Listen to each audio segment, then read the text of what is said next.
Pai amoroso, à medida que nos preparamos para ver este vídeo, pedimos Tua presença e orientação.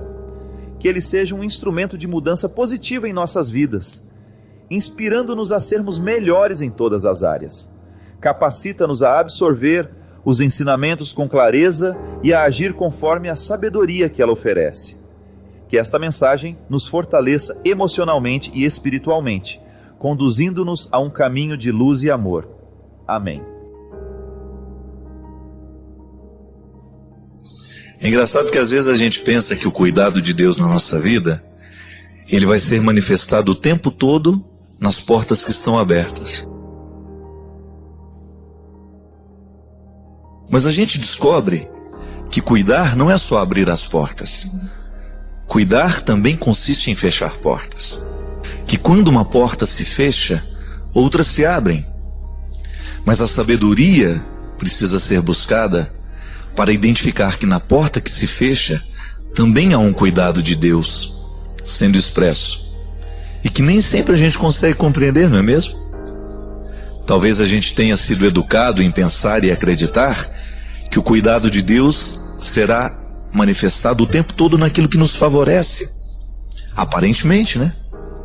Quantas vezes na vida uma porta fechada significa oportunidade de crescimento? E mesmo que amar e ser amado consiste o tempo todo em estabelecer limites, em abrir portas, mas também em fechar portas. Amor de pai e de mãe se expressa no sim, nas oportunidades que a gente permite aos filhos, naquilo que a gente delibera, naquilo que a gente entrega, mas o amor também se expressa naquilo que nós negamos. Sobretudo quando você descobre que a palavra não, quando usada de maneira correta, ela ajuda a estabelecer limites necessários para a construção do caráter. Nós jamais vamos poder ter filhos educados, com bom caráter, se nós não dissermos não para muitas questões. Quando você percebe que o seu filho não está preparado para aquele presente, quando seu filho não está preparado para aquela situação, para aquela viagem, para aquele momento de solidão, né? Quando o filho começa a reivindicar que ele quer viajar sozinho, que ele quer fazer sozinho, quando você percebe que ele não está preparado para este momento e você diz não a ele, mesmo que ele não compreenda, aquele não é importante na construção do caráter do filho. Isso é cuidar, né? Talvez porque a gente viva um momento de muita liberdade nos tempos de hoje, a gente tenha identificado que cuidar é a gente permitir. Não. Cuidar também é não permitir. E é nesse equilíbrio bonito que nós vamos descobrindo a experiência do cuidado como frutuosa. E é interessante porque, em se tratando de religião, este lugar humano onde nós nos colocamos diante de Deus e com Ele estabelecemos uma relação, muitas vezes na religião nós vamos aprender de maneira muito errada que o cuidado de Deus se expressa naquilo que Ele providencia. Certo? Mas a providência de Deus não é só permissão. Há uma série de realidades que Ele vai nos negar que são importantes para nós. Pode ser que a gente não entenda a negação hoje, mas quando depois de um tempo você vai analisar, é verdade, aquilo não me aconteceu, aquilo não me foi possível do jeito que eu queria, mas foi importante. Esta regra, minha gente, está nos jardins. Quando você vê uma árvore muito viçosa, toda bonita, e de repente o jardineiro vai com sua tesoura e poda aquela árvore. Aparentemente a gente acha um absurdo. Como é que uma árvore tão bonita está sendo podada? Como é que nós podemos entender que o viço daquela árvore seja quebrado por uma tesoura e aparentemente ela pareça ter perdido tudo o que ela tinha? Mas aí vem a sabedoria do jardineiro. Ele sabe que se a árvore não for podada, ela começa a definhar, porque ela não vai ter mais uma disciplina no seu jeito de crescer. A tesoura, ela disciplina a árvore para que ela cresça de um jeito certo. É muito bonito a gente compreender esta lógica dos jardins e aplicá-la na nossa vida. Quando a gente sofre uma poda, é tão doído, né? Porque você está acostumado a ser vistoso, você está acostumado a ser grande, e de repente uma realidade vem e lhe poda. E você não entende aquilo. É como a gente ser corrigido. Quando uma palavra de correção chega até o nosso coração, a primeira reação que a gente costuma ter é de negação daquela correção. A gente acha que a pessoa que está nos corrigindo está agindo com maldade, a gente corre o risco de pensar que a correção é uma maldade do outro, mas não, nem sempre ela é uma maldade. Pode ser que seja, pode ser que existem pessoas maldosas que estejam querendo podar você, não porque você precisa de poda, é porque o seu trabalho, o seu sucesso incomoda. Mas quando esta correção vem de uma pessoa que tem a autoridade afetiva do amor, eu sempre digo isso, minha gente, dê ouvidos a quem ama você. Se a palavra de quem ama está diretamente conectada com a responsabilidade de fazer você crescer, é importante ouvir o que ela tem a dizer. Porque é a palavra da poda, é a palavra da reorientação, é a palavra do cuidado, né? É uma palavra que cuida de nós. Quando você já experimentou na sua vida, alguém ama você, e ela lhe indicou caminhos que eram mais difíceis, eram caminhos de podas, eram caminhos de renúncias, e você ousou buscar, mesmo sabendo que não seria fácil. Quando eu fazia faculdade de teologia, o padre Joãozinho uma vez me disse assim, estava logo começando o curso, e eu não estava gostando muito de teologia, que eu tinha ficado apaixonado pelo curso de filosofia, e no meu primeiro ano de teologia eu custei a gostar. Depois me apaixonei também, e até gostei mais do que a filosofia. E eu me lembro que numa daquelas conversas que eu tive com ele, ele me disse assim, Fábio, você está acostumado a fazer só o que você gosta. Comece a experimentar na sua vida, a fazer coisas que são difíceis para você, que não dá muito prazer. Por exemplo, agora você tem a teologia diante de você. Comece a buscar os caminhos da teologia, mesmo enfrentando as dificuldades que ela lhe oferece. Você não gosta, você prefere a filosofia, mas faça questão. Faça questão de buscar o conhecimento teológico com todas as forças do seu conhecimento, da sua inteligência e da sua afetividade. Queira a teologia. Porque quando a gente faz alguma coisa que a gente não gosta, é uma oportunidade preciosa que a gente tem de crescer. Porque fazer aquilo que você já sabe não vai lhe fazer crescer muito. Eu já sei fazer e aquilo eu repito. Agora, quando você é colocado numa situação adversa, quando você é colocado numa situação contrária, o seu cérebro, a sua emoção tem que reagir de um jeito que você evolui, você avança como pessoa. E aí ele deu um exemplo muito bonito. Tenha dentro de você sempre a coragem de buscar as suas reservas de amor, porque você vai precisar usá-las no momento em que você estiver sendo contrariado, no momento em que a coisa não for muito favorável a você. Eu tenho, sabe, minha gente, depois dessa conversa com o padre Joãozinho, tanta coisa ficou mais clara diante de mim, sobretudo porque eu tenho uma vida muito corrida, e eu confesso para vocês que eu não gosto disso. Eu preferiria muito mais ter uma vida tranquila, uma rotina. Quando eu exercito o cansaço excessivo da minha missão, eu sempre me recordo dessa palavra do padre. Quando eu chego num lugar que eu não gosto, porque não é todo lugar que a gente vai que a gente gosta de estar, ou porque você está muito cansado, ou porque ali tem gente demais e você tem que dar muita atenção e você não está com aquela disposição toda, eu sempre me recordo da palavra. Busque as reservas, porque é nesse momento que você cresce. A gente vai ficando infeliz quando a gente não tem a poda, sabe? Porque você vai ficando só a árvore que cresceu. E ela deixa de crescer. Ela atinge um patamar e depois ela fica disforme, porque ela vai lançando galhos para todas as direções, ela perde a disciplina. E a vida cristã, minha gente, é um exercício constante de disciplina. Eu disciplino o que eu falo, eu disciplino o que eu escuto, eu disciplino o que eu vejo, eu disciplino o que eu leio, eu disciplino a minha atitude, eu disciplino a minha espiritualidade. Tudo passa pelo crivo da disciplina. Se nós exageramos nas coisas, nós vamos pagar pelo preço do exagero. Se a gente faz de menos, a gente paga o preço do fazer de menos. Tudo é busca de equilíbrio. E a poda, ela não tem outro objetivo senão nos colocar no prumo do equilíbrio. E é isso que nós queremos. Porque todos nós, sem nenhuma exceção, precisamos viver os processos do cuidado de Deus, que consiste em permissão, mas também em negação. A gente precisa se amar muito. O ciclo do auto-amor, ele é muito difícil de ser vivenciado, de ser experimentado, porque nós temos com muita frequência um autodesprezo. A gente entra em experiências de autodesprezo que são absolutamente nocivas para nós. A gente tem muita dificuldade de administrar os nossos insucessos, os nossos fracassos, dos mínimos aos mais volumosos. De repente você não conseguiu ser como você gostaria de ser, de repente você não fez o que você gostaria de ter feito. Desde as escolhas mais elementares, minha gente, aquilo que na filosofia a gente chama de acidental, né? Que não tem nada a ver com a essência ainda, é só acidental, está liberando. A gente faz escolhas acidentais o tempo todo, a roupa que a gente vai vestir, o lugar que a gente vai comer. Mas existem escolhas que são essenciais, que são aquelas que modificam a sua estrutura, que modificam quem você é.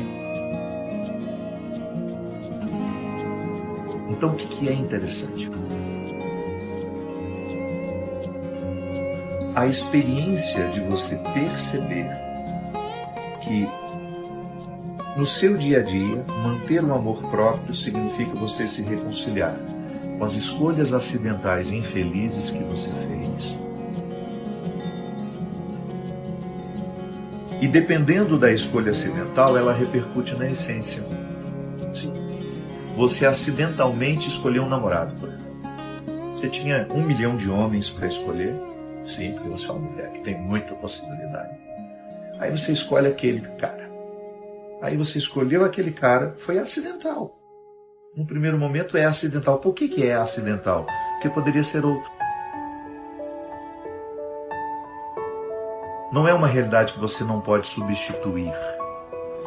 Aí a convivência com aquela pessoa, que num primeiro momento foi acidental, vai se aprofundando, e de repente aquilo se transformou numa relação essencial, porque passou a modificar as estruturas mais profundas da sua personalidade. A pessoa que era acidental passou a ficar na essência com você. E aí, às vezes, essas pessoas podem ser terríveis na nossa vida. Elas podem nos estragar, elas podem nos retirar do eixo da nossa verdade, elas podem nos espoliar, elas podem nos machucar, elas podem nos estragar emocionalmente. Aí aquilo que foi acidental no primeiro momento, depois repercutiu essencialmente. Então é por isso, o tempo todo, nós estamos fazendo experiências, escolhas acidentais, com as quais nos frustramos.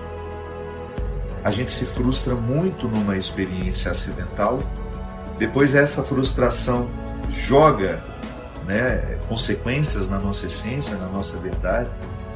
Então a gente vai minando muito a estrutura do auto-amor. É o amor próprio que nos protege de tudo, inclusive dessa história de ficarmos ofensíveis ou não. Quando eu me amo, quando você se ama, quando você tem um respeito por você, toda vez que você for caluniado, é difícil? Eu não estou falando de uma postura fácil. O que você vai tentar fazer? Não prestar atenção na calúnia, não gastar energia com a calúnia, não gastar tempo com os caluniadores. É a mesma coisa que você cair no asfalto, ralar a sua mão, e quando começar a cicatrizar, você vai, rala de novo. Isso é cultivar a ofensa. Isso é cultivar a calúnia. Isso é fortalecer o caluniador dentro de nós, ou a energia negativa que alguém nos ofereceu no rodeio. Quem decide em não guardar isso? É o soldado do auto-amor. A guardiã do auto-amor. Então, a guardiã do seu auto-amor, é que vai fazer a triagem. Guarde isso, não guarde isso.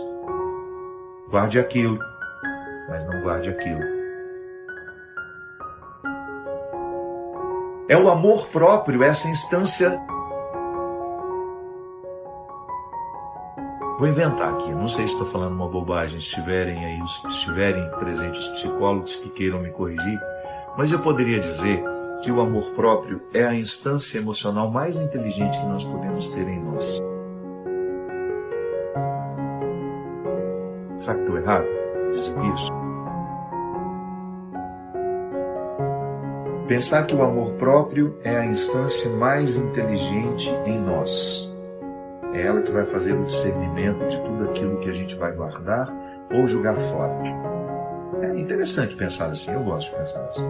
Se estiver errado, depois eu vou me corrigir com o tempo. Mas a instância do auto-amor como algo que está muito purificado, muito certo, é igual à consciência. Quando nós falamos de consciência, e eu sempre gosto de dizer que Deus nos fala pela consciência, por quê? Porque a consciência é o lugar que em nós é muito puro. Por que a gente não dorme com a consciência tranquila e nós enchemos ela de impureza? Ela sabe tudo que a gente faz de errado. Quando nós não estamos com a consciência purificada, a gente não dorme, a gente fica muito mal, a gente fica incomodado com o que tomou de decisão, o que falou, que agiu. Então o que é interessante? Eu pensar que a minha consciência é o lugar do meu amor próprio. E é o amor próprio que nos protege. Você está sendo invadido o tempo todo. Eu não tenho medo de ar. Tenho certeza que você está sendo invadido o tempo todo por pessoas que têm respeito por você e que invadem com coisas boas, porque ser invadido não é de todo ruim, né?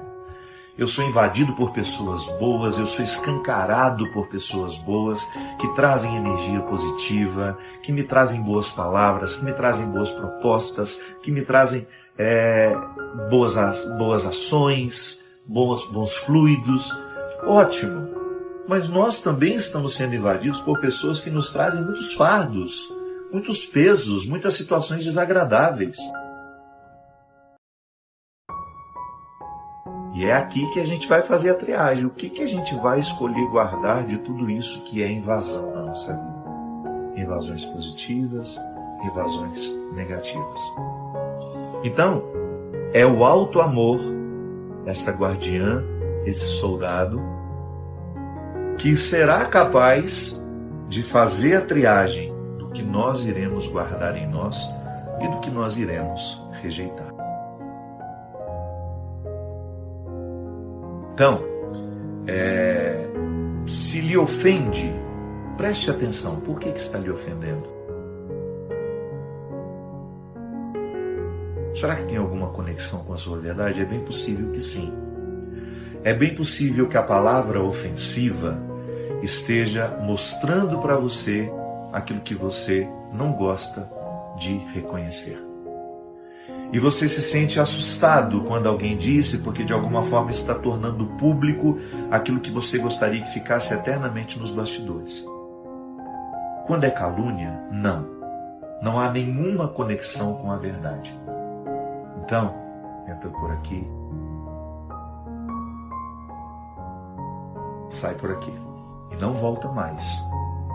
As ofensas que nos doem são as que revelam as verdades que queremos ocultar.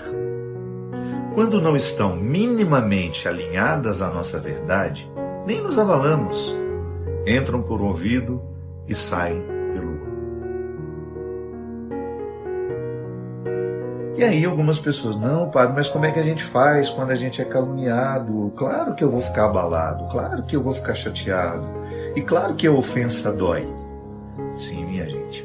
Primeira coisa que a gente precisa distinguir é que ofensa é muito diferente de calúnia. Quando o outro me ofende, ele está me dizendo alguma coisa que diz respeito a mim ou não. Então, se não diz respeito a mim, é calúnia.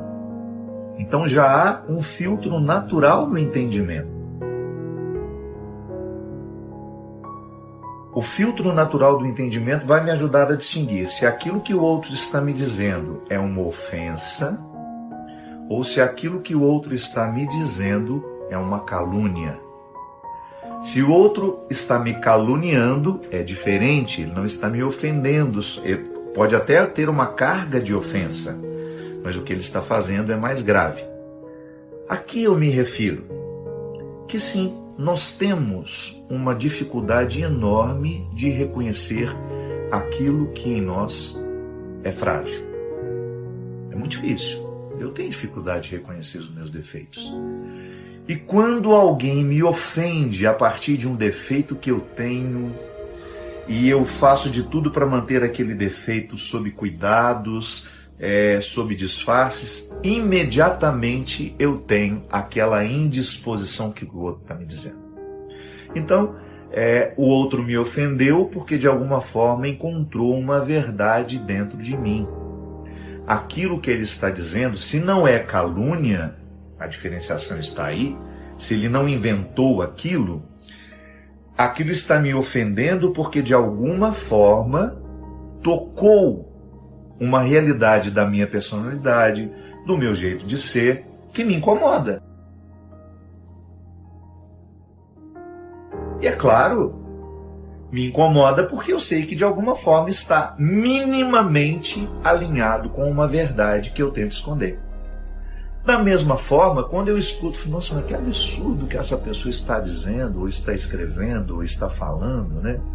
Aí o que acontece dentro de mim? Eu naturalmente faço um processo de distanciamento e digo, não, isso que essa pessoa está dizendo, isso que essa pessoa está escrevendo, não tem nenhum alinhamento com a minha verdade. Eu particularmente, tenho a minha vida, sou padre, eu saí de casa em 1988, mas eu nunca deixei de ser filho da minha mãe. Nunca deixei de cuidar daquilo que é responsabilidade minha como filho, nunca exigi que os meus irmãos fizessem por mim aquilo que eu tenho que fazer. Quando a gente assume essa vida de consagrado, meu amigo, nós temos que redobrar a vigilância sobretudo por aqueles que dependem de nós. E vai chegando um momento da vida em que as relações se invertem, A minha mãe foi minha mãe a vida inteira, mas chega um momento que eu viro o pai dela. É inevitável. A minha mãe acaba precisando de cuidados de filha, mas eu sou filho dela. Mas a relação fica invertida e não há problema nisso. E no momento em que eu tenho condições de ser pai dela, é maravilhoso. Posso lhe dizer como padre, nunca precisei de deixar de cuidar da minha mãe. Há sempre um jeito de você estar presente. Há sempre um jeito de você fazer o caminho acontecer para você não se desligar daquele que precisa de você.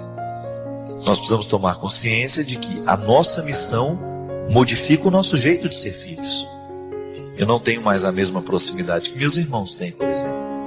Mas a minha qualidade como filho não precisa ser prejudicada.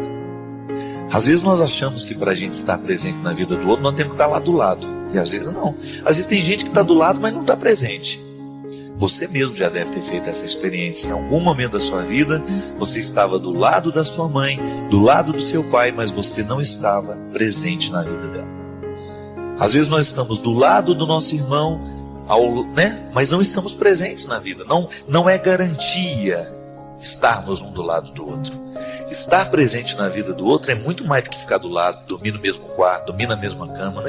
É muito mais. A intimidade, ela não é garantida no momento em que eu estou ao lado, mas é no momento em que eu estou presente. E mesmo eu não estando na mesma casa, eu posso estar presente. Como? Na observância das necessidades, no afeto, no carinho, naquilo que eu posso. O desafio é a gente que está longe, desenvolver esse jeito de estar presente. Aí vai da nossa criatividade, meu amigo. Vai do desafio de todos os dias nós estabelecemos então essa ponte. Eu não posso estar ao seu lado, mas eu não posso deixar de estar presente. Esta É uma forma bonita que nós temos de exercer essa categoria de presença que é muito mais que estar do lado. Estar do lado, volto a dizer, não é garantia. Agora, estar presente é muito mais profundo. Estar presente é você acompanhar o processo humano daquela pessoa, é você interferir no momento certo. Porque às vezes quando a gente está do lado demais, a gente nem interfere do jeito certo. A gente acaba prejudicando o outro com o nosso cuidado exagerado às vezes. Cuidar de maneira exagerada de alguém é de alguma forma prejudicá-la, é retirar a autonomia dela. Muitas vezes, a minha família, os meus irmãos, a minha mãe, foram ajudados por pessoas que me amam. De alguma maneira eu estava presente lá, porque a ponte foi estabelecida através de mim. Está vendo como estar presente é muito mais que estar do lado? Você, como se você segue, por exemplo, o caminho de vai ser padre, vai ser irmã, sei lá o que, você que está assistindo agora. Quantas vezes você esteve presente na vida das pessoas que você ama, através de outras pessoas que te amam também? É a ponte da presença. É a gente se multiplicando. A gente se multiplica e a gente se transforma em outras pessoas no momento em que a gente ama alguém. A amizade é isso. É a gente se colocar na vida do outro através de outras pessoas também. Porque essa categoria de presença que eu estava aqui falando, quando a gente é capaz de estar na vida do outro, mesmo sem que a gente esteja do lado, gente, é a partir disso que nós entendemos a Eucaristia. A Eucaristia é uma forma de presença, mas na ausência. Como é que Jesus está presente na celebração? Seus olhos não conseguem ver. Você vê a matéria que, segundo a fé, é transformada. É o pão que se transforma em corpo, é o sangue, é o vinho que se transforma em sangue. O mais bonito de tudo isso é o que emana do pão e do vinho. É a categoria de presença que vem para a condição humana. Então, o Cristo que eu comungo, eu me transformo nele. Então, como é que eu vou viver o meu cristianismo? Eu vou fazer por Jesus, aquele da Eucaristia, aquele que está na presença real, mas que eu não posso ver como pessoa, eu vou fazer por ele aquilo que ele já não faz mais como pessoa. Porque, mesmo o Cristo estando ressuscitado, ele não pode fazer humanamente o que eu posso. Então ele pode através de mim. Eu posso então fazer com que Jesus esteja presente no mundo através do meu jeito de ser, do meu jeito de viver. Então eu estou presente no mundo, o Cristo está presente no mundo através de mim. Quando você, por exemplo, tem a capacidade de amar uma pessoa, você faz de tudo para estar presente na vida dela. Agora, se há o rompimento, se há a distância, você deixa de estar presente? Não.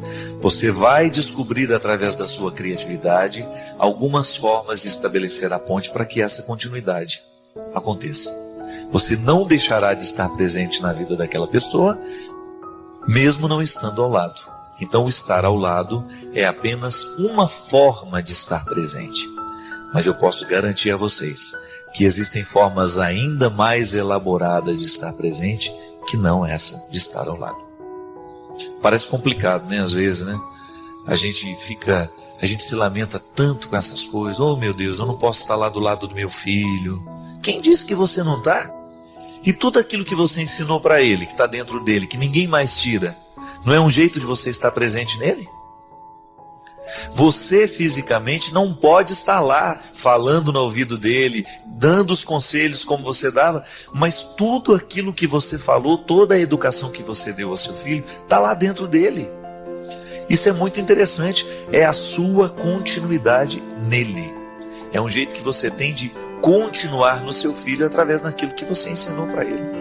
Então não tem como você não estar com ele.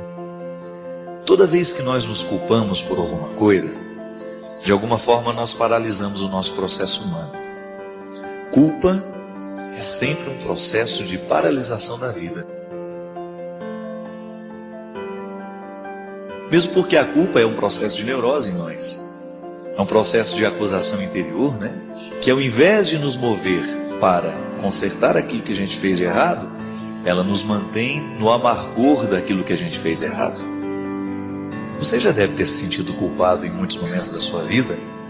E se você analisar comigo, talvez você chegue a essa mesma conclusão.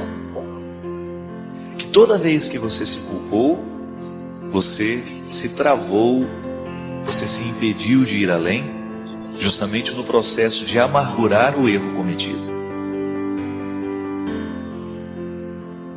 Diferente do arrependimento. A gente já fez aqui essa distinção, mas vale a pena mais uma vez a gente lembrar. O arrependimento é diferente da culpa, porque ele nos move para fazermos alguma coisa em relação àquilo que a gente fez de errado. Se eu estou culpado por uma situação, é possível que eu fique paralisado nessa culpa o resto da minha vida. E cada vez que eu me recorde do erro cometido, esse processo de culpa me venha como forma de acusação interna, que me retira a autoestima, que me retira o prazer de ser eu mesmo, que me coloca num lugar estranho dentro de mim mesmo, que parece muito mais uma prisão, alguma forma de aprisionamento, de porão da existência, digamos assim. Diferente do arrependimento, que nós poderíamos dizer que ao invés de porão, como é a culpa, são janelas que se abrem para que a gente possa ver a vida de um jeito diferente. E aí você pode distinguir comigo. Quando você se sentiu culpado, você se sentiu destruído. Mas quando você se sentiu arrependido, você se sentiu com vontade de fazer diferença, de modificar o ato. Está vendo como é tênue, mas é profundo e é essencial nós fazermos essa distinção. Quando eu me culpo por aquilo que eu fiz de errado, eu corro o risco de continuar errado, me amargurando por não ter conseguido fazer certo. Mas quando eu me arrependo dos meus erros, eu me movo para ir em direção a estes erros e então consertá-los. É como se você julgasse hoje, na prisão, alguém que se reconhece culpado dos erros. Alguém que a justiça considerou culpado por aquilo que fez.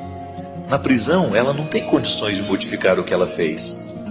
Na prisão, ela vai apenas amargurar na solidão daquela cela a certeza de que ela errou. Diferente se nós tivéssemos um outro sistema, ou quem sabe se nós tivéssemos uma humanidade para isso, né? A gente sabe que também é difícil. Se nós conseguíssemos fazer aquela pessoa, ao invés de sentir-se culpada dentro da prisão, ela pudesse sentir-se arrependida em algum outro lugar que não fosse uma prisão, mas que pudesse representar para ela uma oportunidade de refazer a sua vida. É assim que trabalha, por exemplo, todo o processo de recuperação de drogados. Nós não queremos que o drogado se sinta culpado por aquilo que ele fez com ele.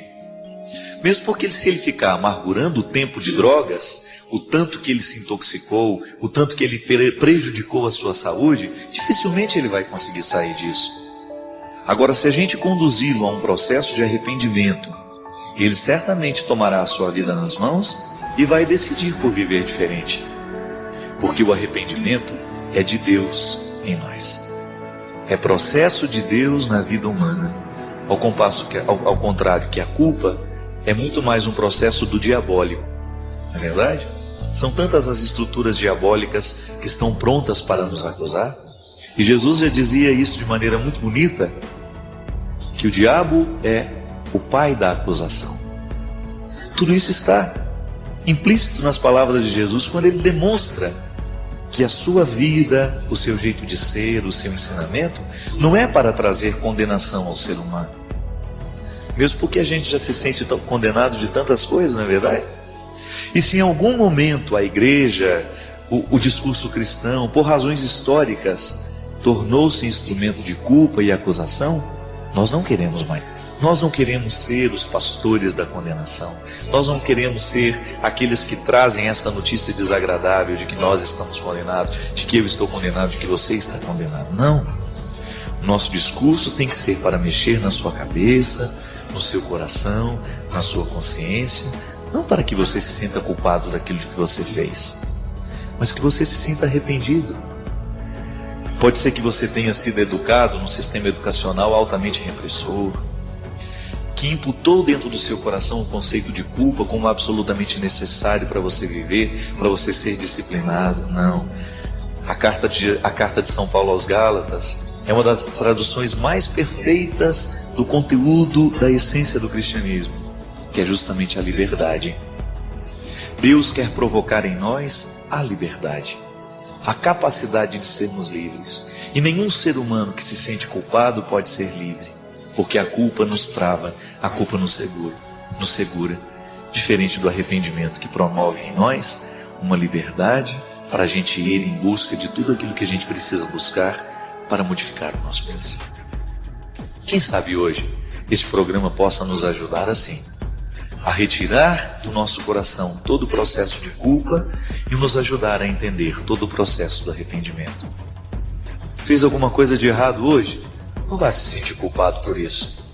Não vá amargurar a sua noite de sono, não vá perder a sua noite de sono sentindo-se culpado por aquilo que você não acertou no dia de hoje. Mas vá dormir arrependido. O arrependimento já vai provocar dentro de você um bem-estar, eu garanto. Porque o arrependimento já é o primeiro passo do perdão. Toda vez que nós machucamos alguém e a gente se arrepende do quanto machucou o outro, de alguma forma nós já começamos o processo do perdão, que tem duas vias.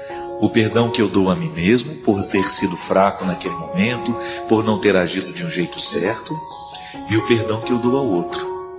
É sempre assim. Se eu sou machucado, eu preciso viver as duas vias do perdão.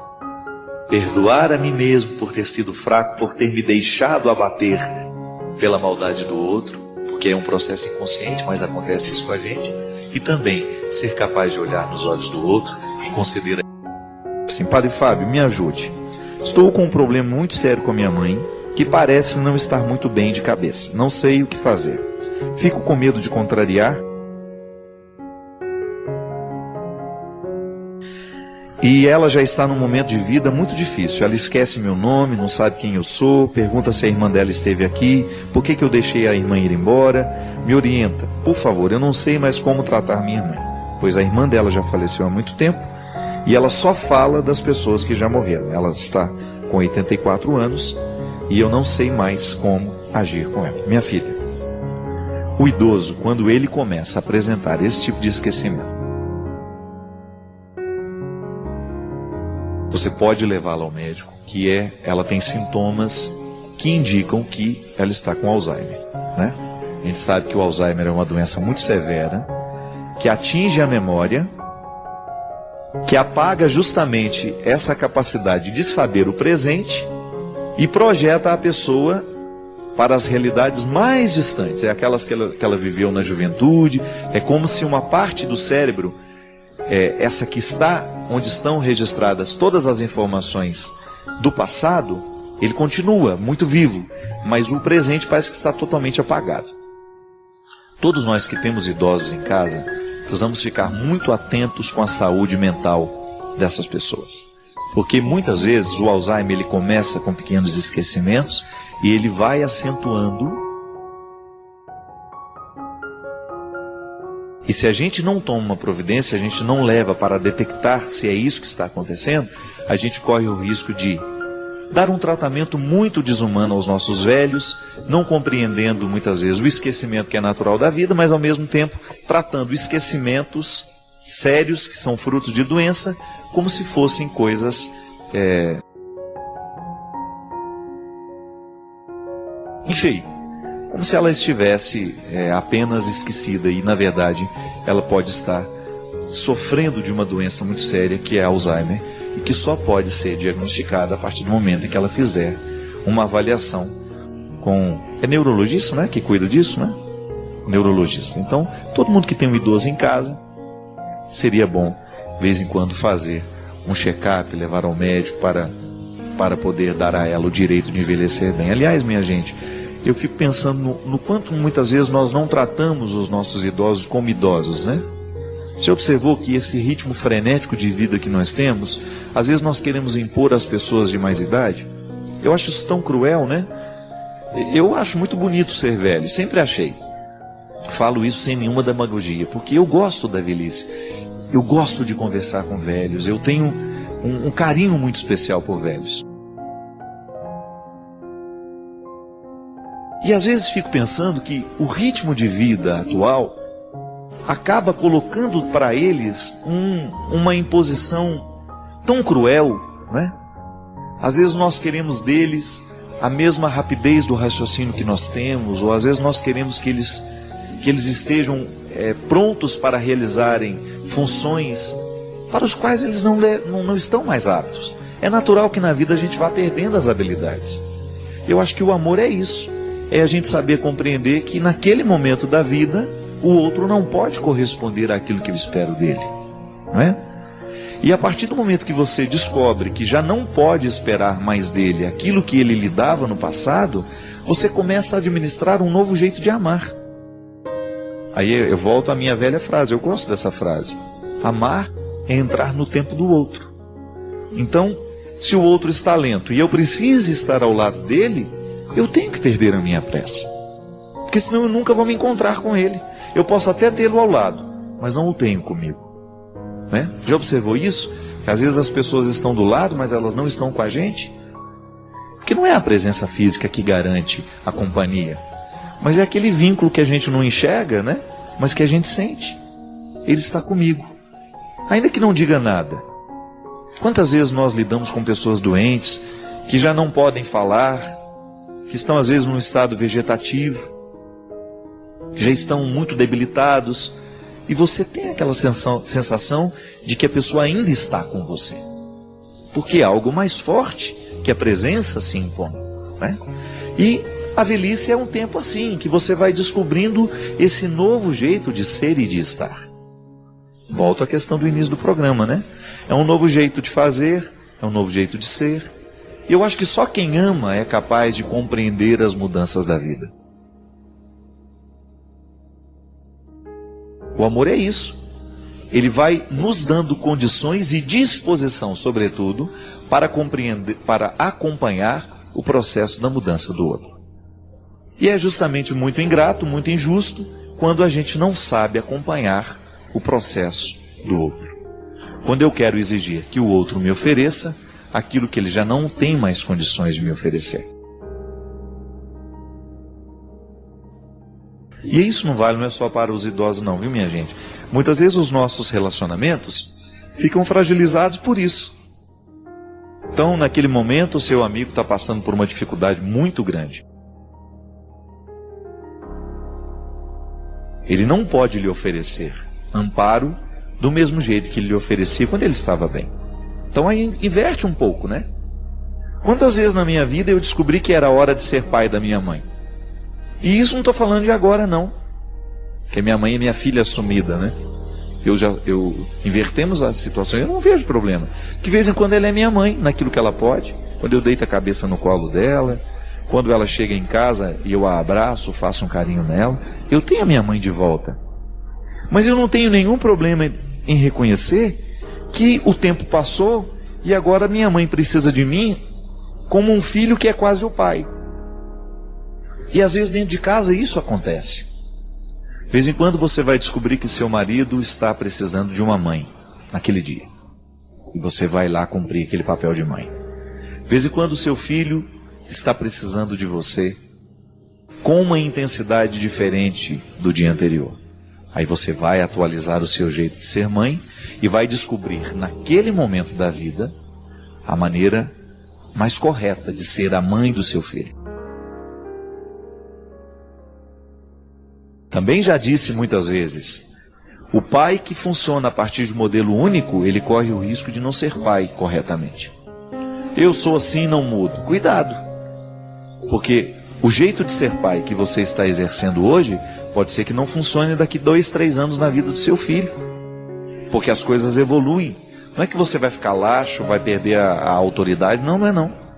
É mudar o formato que você dá para a sua paternidade.